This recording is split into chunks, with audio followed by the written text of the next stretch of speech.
This is Ian, author of Google Drive and Docs in 30 Minutes. I'm going to show you a really neat tool in Google Docs to translate from Chinese into English. And if this video helps, please take a moment to like it and follow me. Let's get started. So I have some colleagues in Taiwan. They've given me this bus instructions and address information on one of their web pages, and they need an English version of that. And so they're asking me to take care of it because I'm a native speaker. But the first thing that I'm going to do is I'm going to translate it into English, and then I'll clean it up.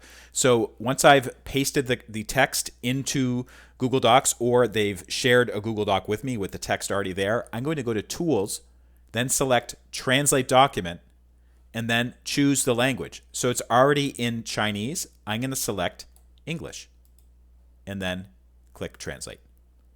So it'll take a little bit of time to churn through it, but then basically it created a document in English that I can work with.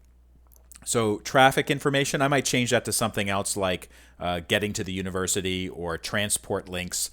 But all this other information is pretty good. It's basically needs to be formatted in a couple different ways, like the bus. This looks like this is a fragment of some sentence, but it basically got all the basic details on that page and turned it into English. I'm going to clean it up and then share it back with my colleagues in Taiwan. That's a country in East Asia, and then they'll be able to use it on their website.